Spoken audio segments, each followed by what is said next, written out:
Carl Jung was in his consulting room in Zurich when a 34-year-old patient said something that made him stop writing. "Dr. Jung," she began, "I don't know how to explain this, but I don't know who I am. I make decisions. I live my life, but I feel like I'm watching someone else do it all." Jung recognized it instantly. He'd seen this pattern dozens of times. Functional, even successful people, arriving at his office with a strange complaint. They had disappeared. Not physically, psychologically.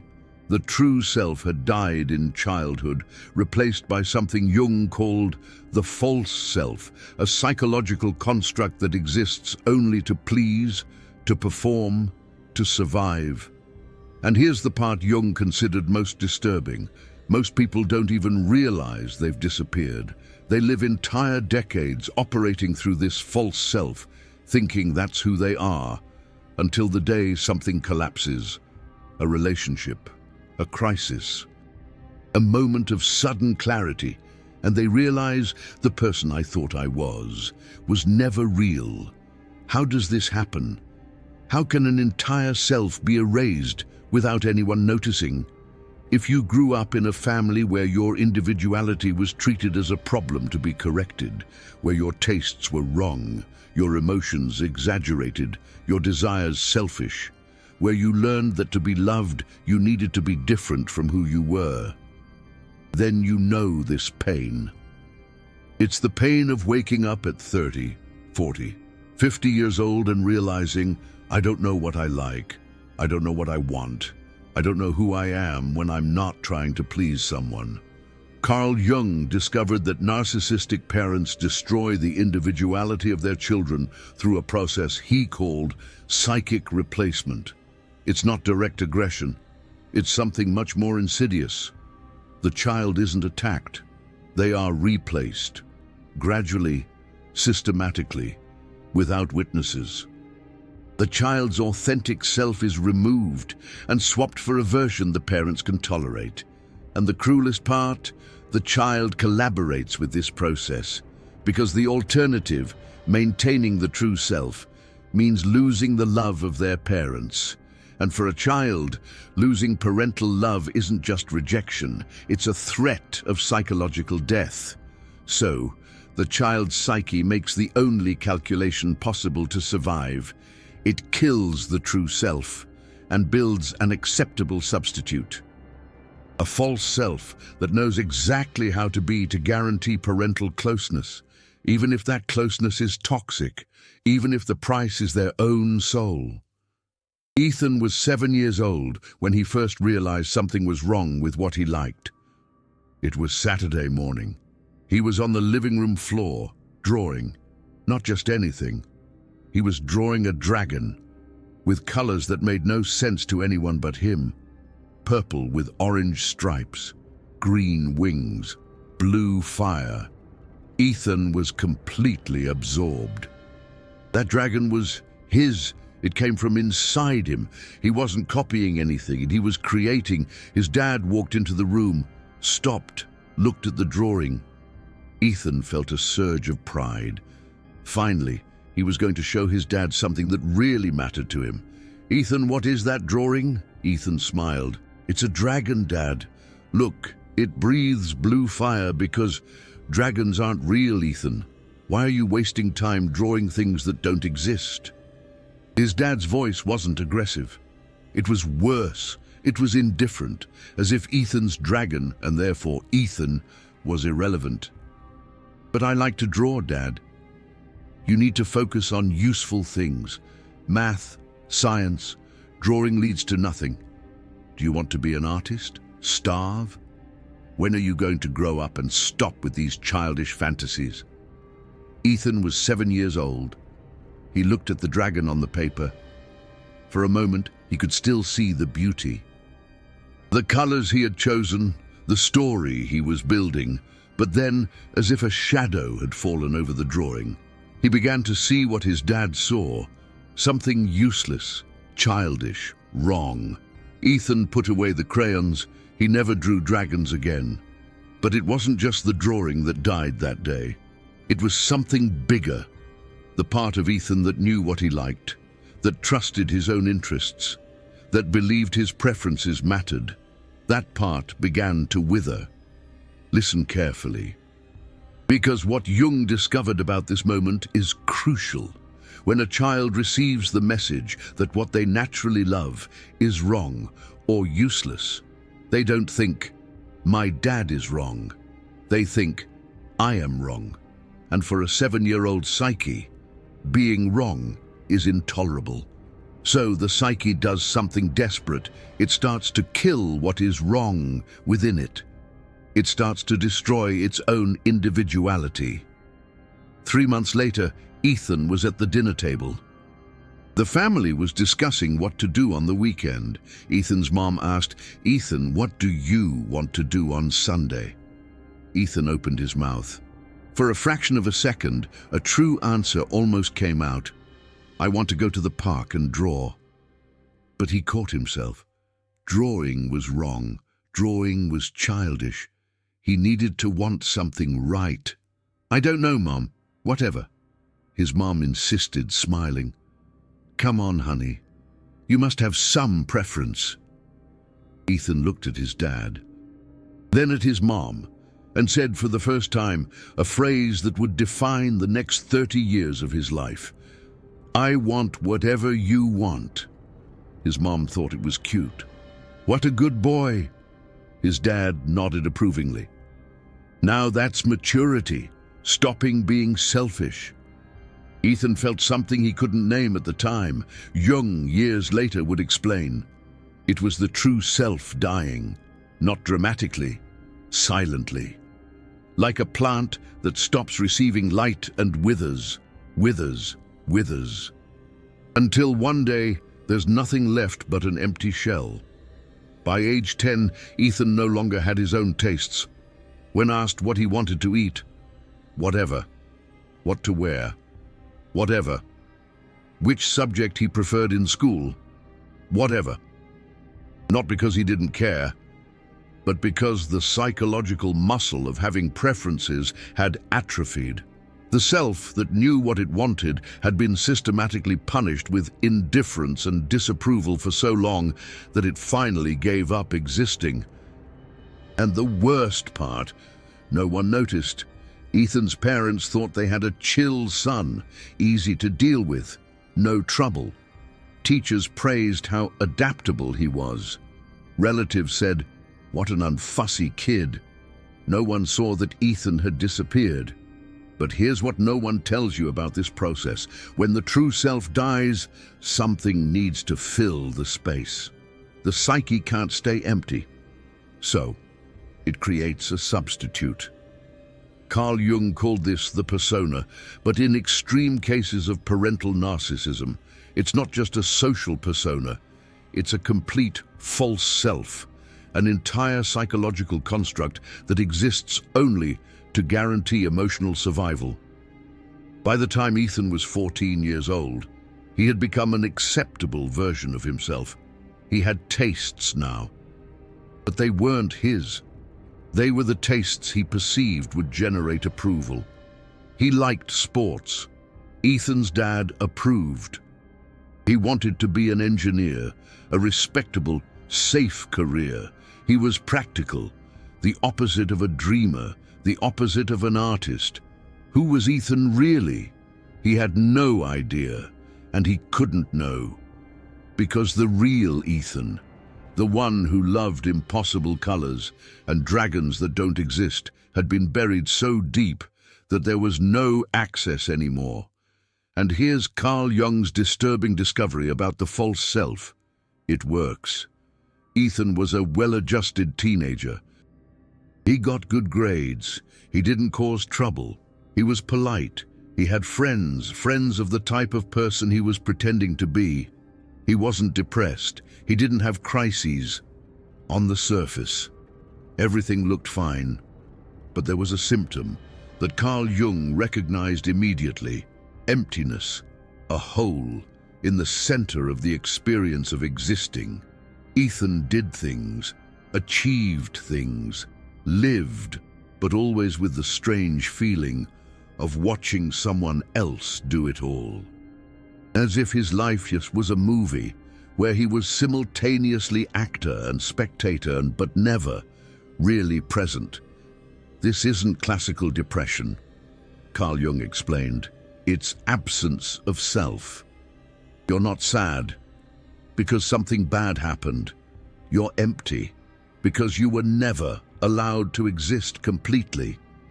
Ethan graduated as an engineer, got a stable job, started dating a woman named Ashley, a woman who he would realize years later. He chose because she would approve of him, not because he deeply desired her. At 28 years old, Ethan was sitting in a work meeting when his boss asked, "Ethan, what do you think of this proposal?" Ethan opened his mouth. And for the first time in 21 years, since that moment at dinner when he was 7 years old, he had a terrifying thought. "I don't know what I think. I'm not faking. I really don't know." He waited to see what others would say, agreed with the majority. The meeting continued, but something had cracked. That night, Ethan was on the couch with Ashley. She asked, "What do you want to do this weekend?" Ethan responded automatically. "Whatever you want," Ashley laughed. "Ethan, you always do that. I want to know what you want. I want what you want," he repeated, not because he was being generous, but because it was true. He didn't know what he wanted. The muscle of desire had died decades ago. Ashley got frustrated. "Sometimes I feel like I don't really know you. You agree with everything. You never get angry. You never disagree. Who are you when you're not trying to please me?" Ethan couldn't answer because he didn't know. And for the first time in adult life, it terrified him. Carl Jung would say that Ethan was experiencing what he called an encounter with the shadow, but not the shadow of repressed aspects, the shadow of absence, the recognition that something crucial was removed. And now, 3 decades later, that removal finally became impossible to ignore. Hold on to that, about the shadow of absence, because it will make complete sense.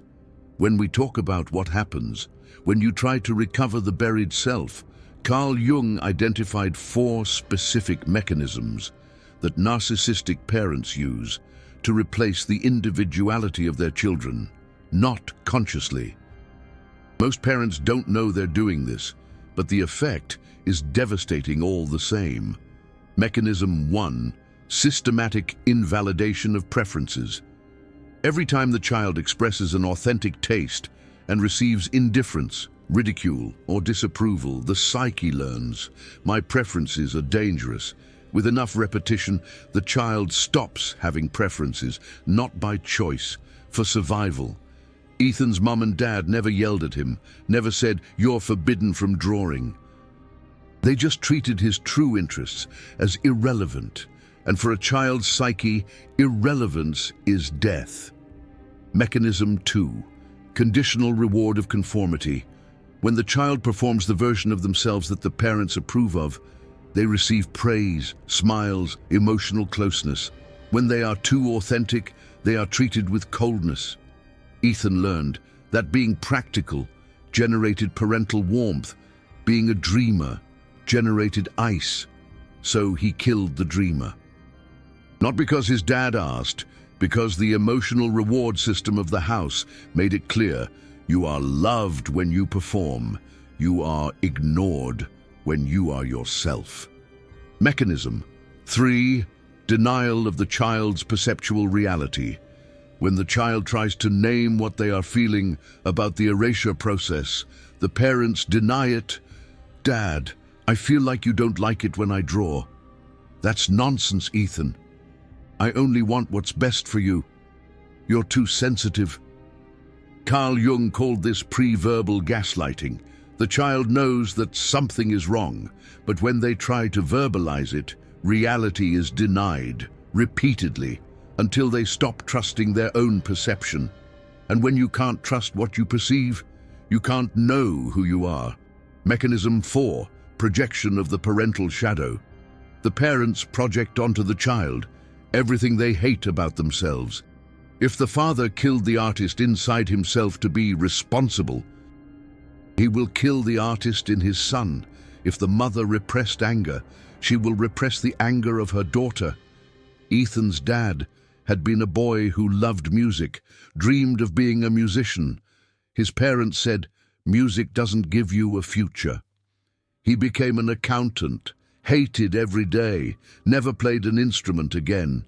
So when he saw his son with crayons, drawing dragons, he didn't see creativity. He saw his own wound, the part of him that had been killed. And without realizing it, he did to his son what was done to him.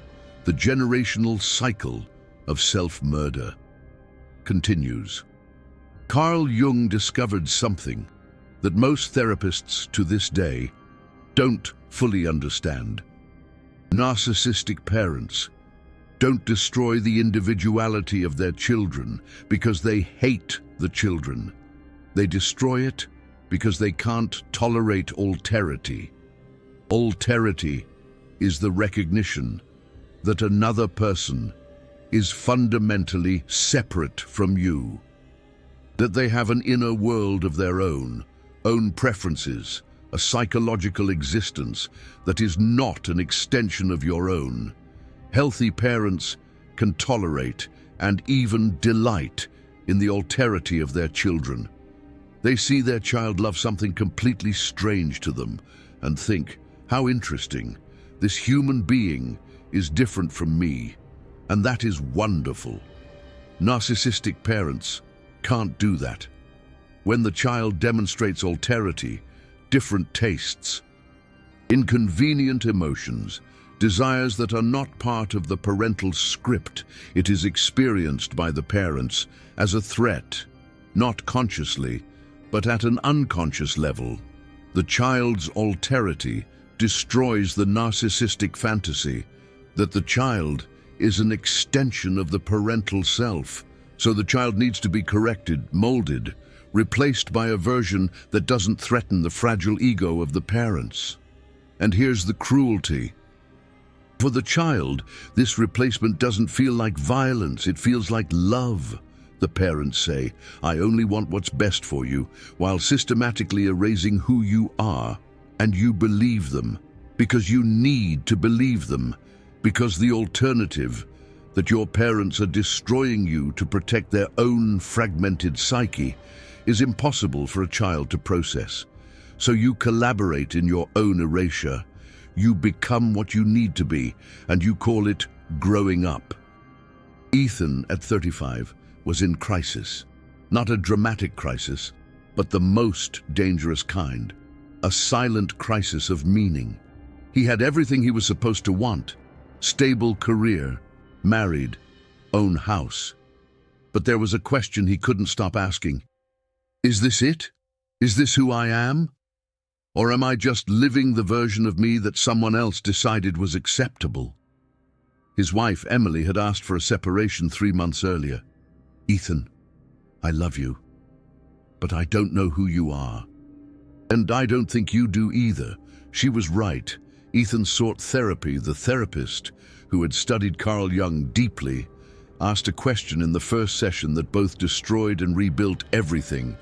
"Ethan, tell me one thing you love to do that serves no purpose other than to bring you joy, not to be useful, not to please anyone. Just you doing something because you want to." Ethan was silent for a full 3 minutes. 3 minutes. Trying to find one thing he did just because he wanted to, and he couldn't. The therapist noted something. "Ethan, do you know what happened to you?" "No. You disappeared. Not physically. Psychologically." The true Ethan was replaced by a performative version so well constructed that even you believed it was real.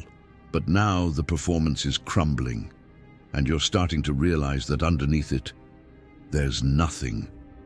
Because what should be there was killed when you were 7 years old.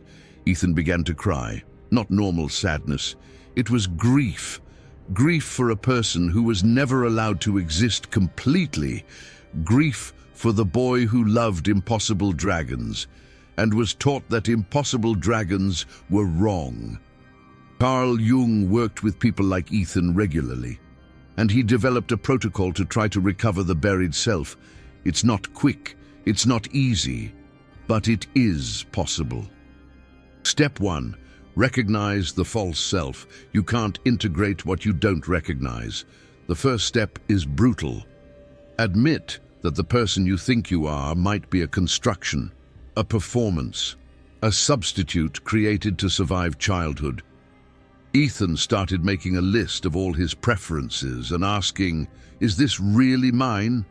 Or is it what I learned was acceptable to want? 90% of the things he thought defined his personality crumbled under this questioning. He didn't like engineering. He never liked it.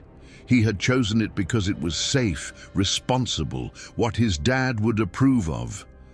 Step 2. Mourning the unlived life. When you realize how long you've lived as a substitute for yourself, the pain is unbearable. Carl Jung said, don't skip this mourning. Feel it completely. Cry for the boy who couldn't be. Cry for the 35 years lived performing. Ethan cried for weeks, not depression. Grief. Crucial difference. Step 3. Radical experimentation. Now comes the strange part. You need to relearn how to have preferences, like a child learning to walk. Start small. Ethan's therapist gave him an assignment. This week, I want you to do one completely useless thing that you choose just because you want to. No explaining, no justifying, just because you want to. Ethan didn't even know where to start. But one morning, on a whim, he stopped by an art supply store. He felt something strange. He went in, bought colored pencils, came home, didn't tell anyone, sat on the floor and drew. It was awful. 28 years without practice. But it wasn't about quality. It was about doing something that came from inside him, not from an approved script. He drew a dragon, purple, with orange stripes, green wings, blue fire. Ethan, at 35, was rediscovering the boy of 7. Step 4. Tolerance of narcissistic guilt. When you start living authentically after decades of performing, something predictable happens. You feel guilt. Guilt for disappointing people. Guilt for being selfish. Guilt for not being the acceptable version anymore. Carl Jung said, this guilt is the internalized voice of your narcissistic parents. It's not real. It's a control mechanism you swallowed. You need to learn to do things that activate this guilt. And keep doing them anyway. Ethan started saying no to things he didn't want to do. The first time almost killed him with anxiety. His dad asked for help with something. Ethan said, I can't today, Dad. I have other plans. His dad was silent. What plans? Ethan almost invented an excuse, but he forced himself. Personal plans. He felt the disapproval through the phone, but for the first time in 35 years, he didn't bend to it. Step 5. Reconstruction of the true self. Little by little, through thousands of small acts of authenticity, something begins to emerge.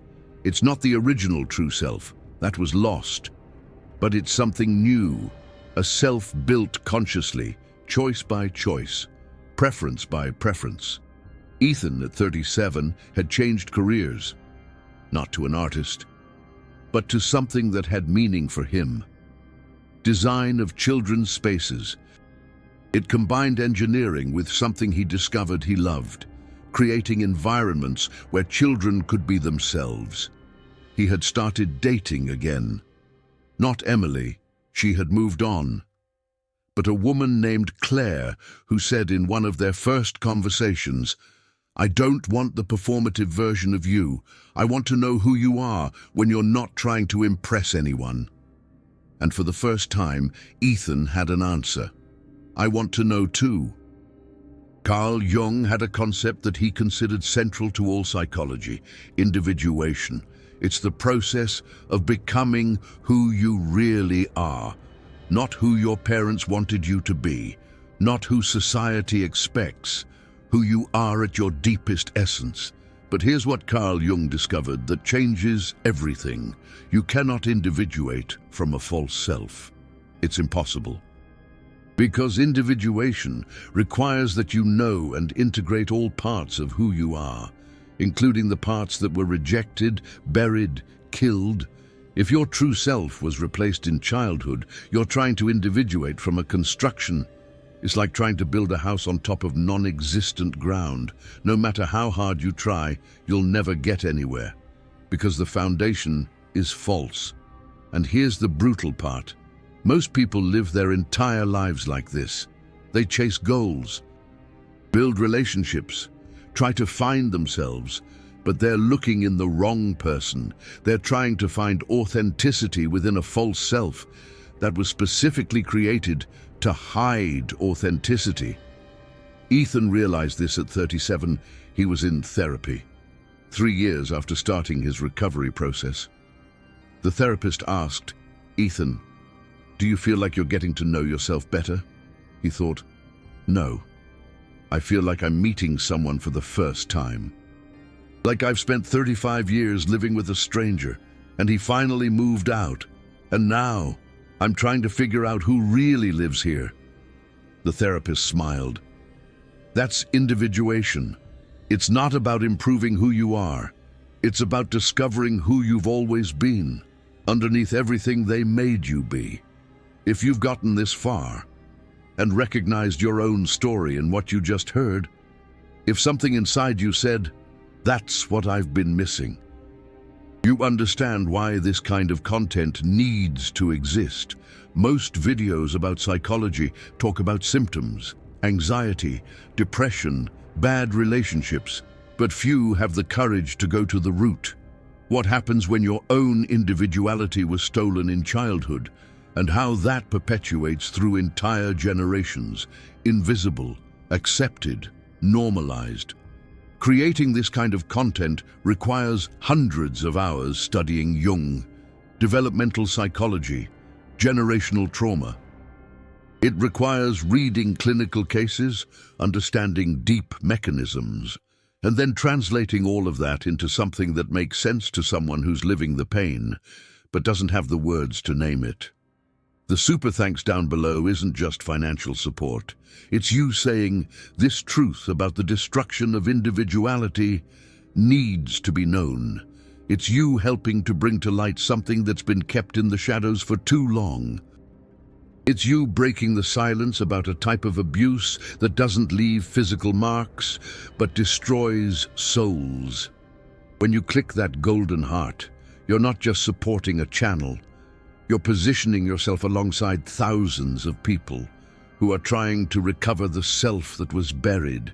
You're saying, I'm part of those who refuse to live as a substitute for themselves, and I want others to have the chance to do the same.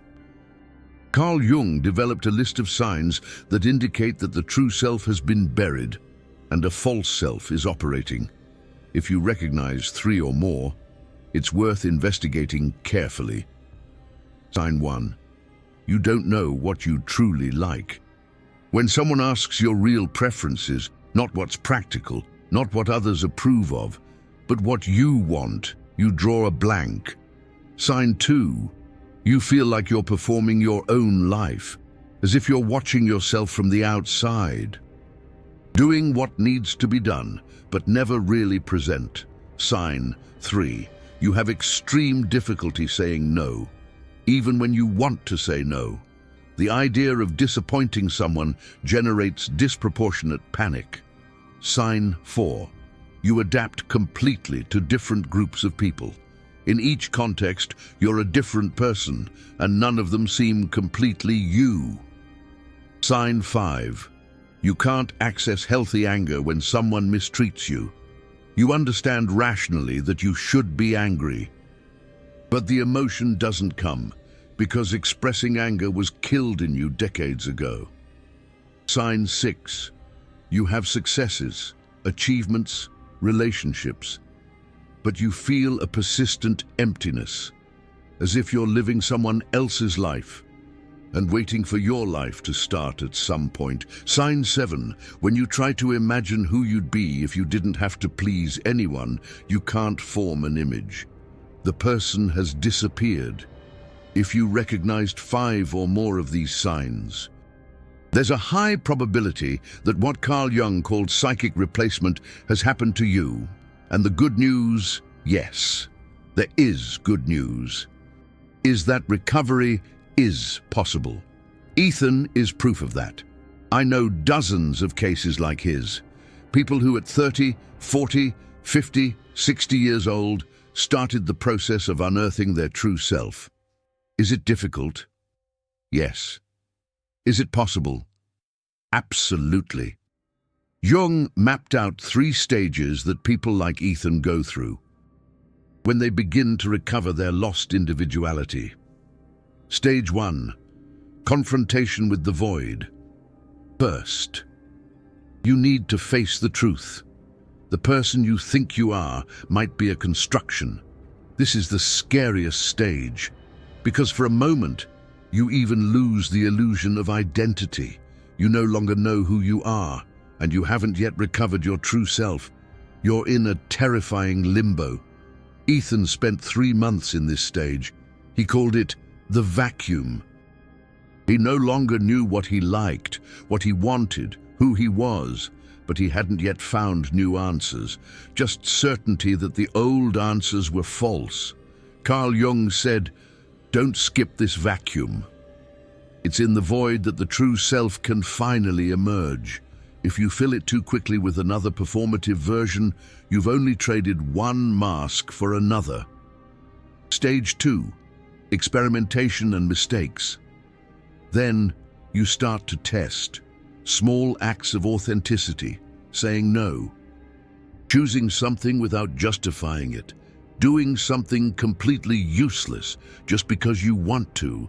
In the beginning, you're going to make a lot of mistakes because you have no practice. The muscle of having authentic preferences has atrophied. Ethan tested dozens of things. Some he discovered he loved, others he realized he only thought he liked because he saw someone else like it. It was through trial and error that he discovered he loved cooking. He had never tried it because men don't cook in his house, that he hated football.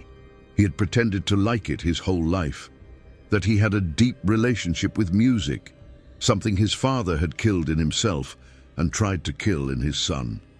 Stage 3. Integration and individuation. Finally, after months or years of experimentation, something new emerges.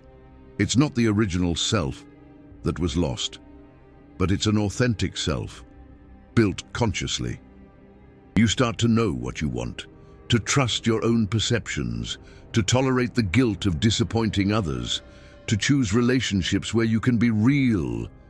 Ethan, at 40, wasn't the 7-year-old who drew dragons, but he had recovered something essential from that boy, the ability to create, to follow curiosity, to exist without constantly needing to check if he was being approved of. He had learned to live with his father's disapproval, not because he had become rebellious, but because he had realized that the disapproval was about his father's wound, not about Ethan, and he was no longer responsible for healing the wound of the person who wounded him. Ethan, at 42, had a son, a boy named Liam. And for the first time in his life, Ethan fully understood the responsibility he had. He could repeat the cycle, or break it. When Liam was 5 years old, he brought Ethan a drawing. It was a strange creature, half bird, half fish, with colors that didn't make sense, orange and purple and green together. Liam was radiant. "Dad, look what I created." Ethan felt a pang in his chest. For a second, he heard his own dad's voice. "That's not real. Why are you drawing things that aren't real?" But Ethan took a breath. He looked at the drawing. He looked at his son. And he said something his father never said to him. "Theo, this is incredible. Tell me about this creature. How was it born? Where does it live? What's its name?" Theo's face lit up, and for 15 minutes he told stories about that impossible creature. Ethan listened to every single word, not just feigning interest, genuinely fascinated to see a small human being exercising the ability to create worlds that only existed inside of him. When Theo finished and ran off to play, Ethan stared at the drawing on the table, and he thought, "I just did something that may have saved this kid's soul. I let him exist completely. I didn't try to replace who he is." This is individuation. It's not just recovering your own true self, but allowing others to exist completely too. Breaking the cycle of psychic replacement that passes from generation to generation, creating space for human beings to be who they really are, without needing to perform in order to be loved. Carl Jung wrote extensively about this process, highlighting how crucial it is for psychological well-being. He emphasized that embracing one's true self is essential for leading a fulfilling life. Now, I need to hear from you. At what age did you realize you didn't know who you really were? What was the moment or situation that made you stop and think, "I've disappeared"? Write it here in the comments. The age, the moment of recognition, because your story might be exactly what someone else needs to read today to validate their own experience. Sometimes we just need to know, "I'm not alone, this has a name, other people have survived this. I can too." Carl Jung believed that sharing our experiences helps to connect us to the collective unconscious, reminding us that we are all interconnected in our struggles. And if you're in the process of recovery, of relearning to have preferences, of reconstructing an authentic self, comment too. Tell us where you are on this journey. How many of you are also unearthing who you really are from beneath decades of performance? Remember, as Carl Jung pointed out, the journey towards individuation is a lifelong process of self-discovery and integration.